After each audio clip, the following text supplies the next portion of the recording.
महाराष्ट्राच्या भविष्यातील नेतृत्व म्हणून ज्यांच्याकडे आशेनं पाहिलं जात होतं त्या उपमुख्यमंत्री अजित पवारांचं बुधवारी बारामतीमध्ये अपघाती निधन झालं।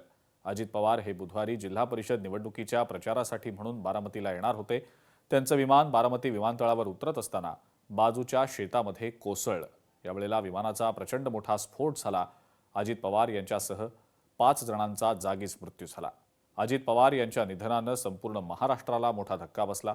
आज अजित पवार यांच्यावर बारामतीतल्या विद्या प्रतिष्ठान मैदानात अंत्यसंस्कार करण्यात आले।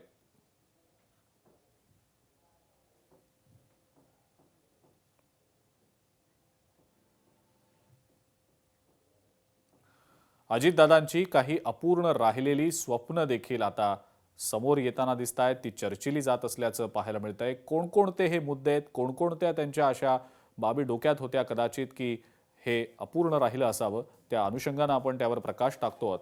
अजितदादांनी मुख्यमंत्री पदाचं त्यांचं जे स्वप्न होतं किंवा त्यांची जी इच्छा होती ती सातत्यानं बोलून देखील दाखवलेली होती जाहीर व्यासपीठावर। राष्ट्रवादी पक्ष जे दुभंगलेले होते, 2 पक्ष झालेले होते, ते दोन्ही पक्ष एकत्र यावेत, पक्ष एक व्हावा यासाठी सुद्धा अजित पवार आग्रही होते।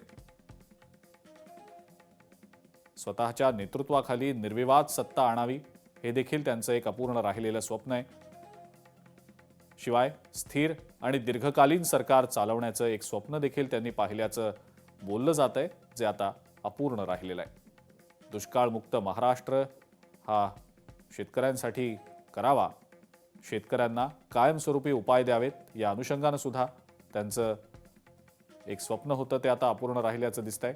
शिवाय प्रशासकीय सुधारणा पूर्णत्वाला नेण्याचं सुद्धा त्यांचं स्वप्न अपूर्ण राहिलेलं आहे।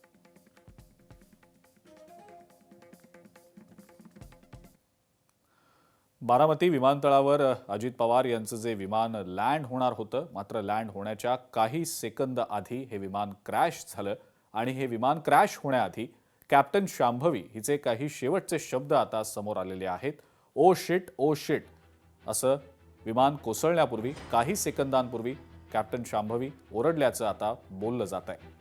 मात्र या दरम्यान कॅप्टननं मेडे हा कॉल दिला की नाही याची देखील चौकशी आता होणार असल्याचं समजतंय।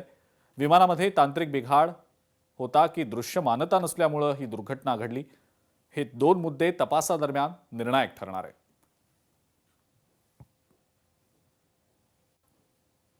Oh shit! Oh shit! Oh shit!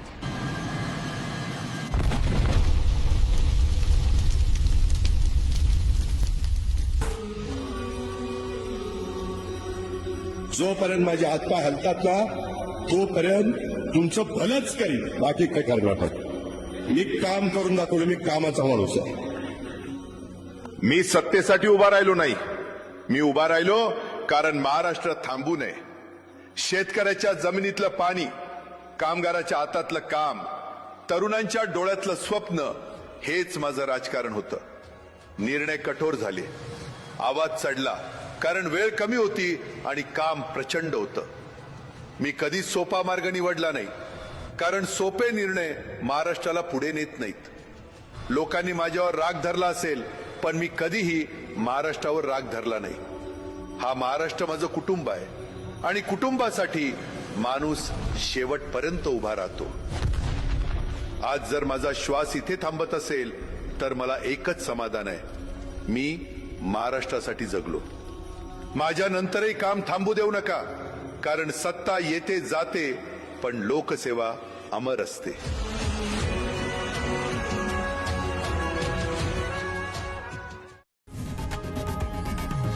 लोकशाही मराठी ऐका, पहा, जागरूक रहा।